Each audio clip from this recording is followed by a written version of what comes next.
Here we are at Fairmont and Spring Boulevard. Here's a car coming down. You can see, oh man, he almost hit me right there. And this guy is not a plant. This is just somebody who happens to be walking up Spring Boulevard. This is Wednesday, May 7th, about noon. And you can see there are no sidewalks. There's a very narrow and winding road. And come up here to a sharp turn marked at 20 miles an hour. And look at this choke point here. Fire trucks are not going to be able to pass each other coming and going on this. This has to be about the most absurd thing in the world to say that this is not an impeded access. Now we're coming up here and look at this. See, you've got construction trucks hanging out into the street. You've got them parked on the side of the street with a little bit of frontage sidewalk there, but this would definitely constrain, and that's perfectly legal for them to do that. And as you come up the street here, this is very steep, very narrow. Continuing on up Spring. Continuing on up. Notice there's no sidewalks here. Pedestrians have to walk in the road here, and there's no warnings or anything about watching out for pedestrians. Very dangerous situation. If somebody was in a wheelchair on this, the curbs even would prevent them from being able to get off the road. Now here we are at the intersection with Capital. It's straight on ahead. This is that five-way intersection, and as you can see, here we pick up an obstructed, little maybe 2-foot sidewalk, hard curbs, so a wheelchair couldn't get up that sidewalk in any fashion. And here we have vehicles parked. Think of about 2 fire trucks or even one trying to get by this. Garbage put out in the street, that's legal. There's nothing in the plan about taking care of it. We're continuing on up the street here now. Watch this, we're going to meet this oncoming car, and he can't get by because that garbage is in the way. Those garbage things are in the way. Even if you take parking off, that's going to be a similar situation. So can cars move up here, and will they go slowly and be safe and so forth? Possibly, unless somebody's not careful, or it's night and they don't have very good vision. There's no lighting along here. Here we are coming up to this would be Alta Vista.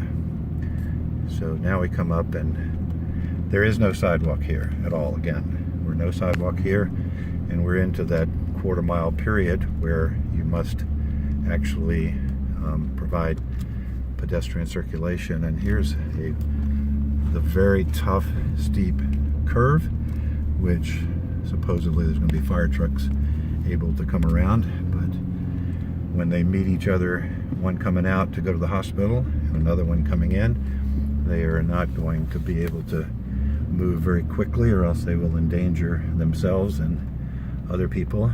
And here is where Cresta de Ruta comes in. You can see no fire truck could make that turn, so without having to jockey and back and forth and all, so that's not going to work. And then we come in to where the boundary is, and I'm not sure exactly where it is, but I think it's right about here. And so this is not all the way even down to Cresta de Ruta. And then I'm going to stop it there, because the rest of this, I believe, from this point on is supposed to be improved. Okay, now we're going to head back down, and we are going to see, here's Cresta de Ruta. Now you see that that's an absolute 180 that a fire truck would have to do. So Cresta de Ruta is not an alternative for emergency vehicles, either coming up or down. And now we're headed down, and you notice sharp curves, but blind curves as well. And we're clocking mileage from the approximate boundary there, where that access road, driveway, whatever you want to call it. And now here we come again, and notice that this corner is obstructed with garbage containers, so you can't even get up on the driveway there as you're coming around it. And we are currently not even at 1/10 of a mile. So we're coming around this curve. You can see how sharp that is. It's one thing for a car to slow down here. Here we are at Alta Vista, and we're at about 1/10 of a mile. It's one thing for a car to come down here and be able to slowly move their way down, but when you talk about unimpeded access for emergency vehicles, that means that they can travel at reasonably fast speeds, because these are emergency responses that they're making. And if they're coming down here going to the hospital, here we are at about 0.2, and somewhere between here and there's a fire hydrant right there. Now look at this. I'm going to back up so you can see this.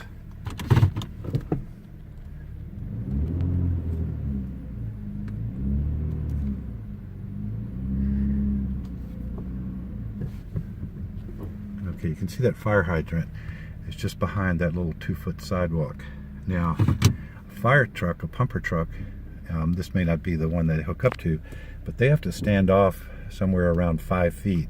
So you can imagine that would put them, a 10-foot pumper truck, pretty much blocking the entire road, including even a vehicle, even a regular car getting by. So if there were an evacuation necessary with a forest fire up there in that heavily wooded area, and they put the pumper truck there to be able to get an ample supply of water, more than just might be in a tanker.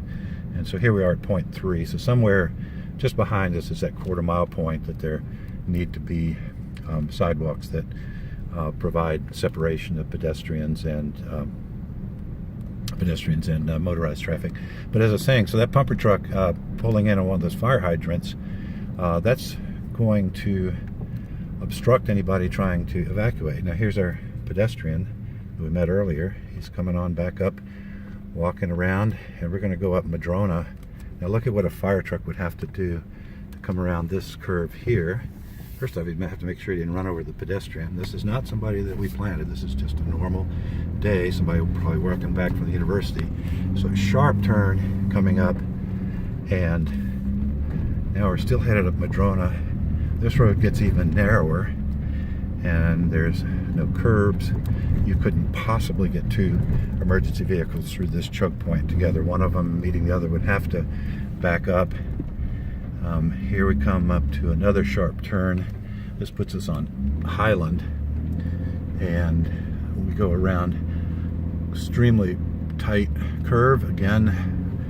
Is a truck going to be able to get by that? And then look at what we have here. This is not by any means an unimpeded access. And now we turn off to Cresta de Ruta, car parked there.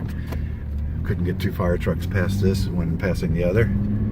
And coming back towards Capitol Drive. Again, no sidewalks, no safe separation of pedestrians who might be walking down here.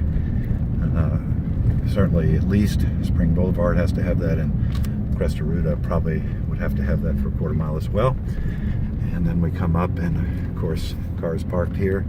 Couldn't possibly get fire trucks passing one another through this impediment. Don't know whether they're going to remove parking. I don't believe it said anything about removing parking on Cresta de Ruta. So Cresta de Ruta is not in any way possible for providing unimpeded emergency access. We'll take that off the map. It's got to be Capitol Drive or nothing. And now we're coming back up to Capitol Drive. And let's watch this hairpin turn here. You can see the sign, that no parking sign up there. That's facing Capitol Drive, which is just up on our left shoulder. So we come up, and here's our intersection. Turning the wheel as hard as I can, and catch this. My pickup truck barely makes that turn without having to back up. So there's no way a fire truck or other emergency vehicle could make that. And then here we are back up to limit, and that's the end of our video.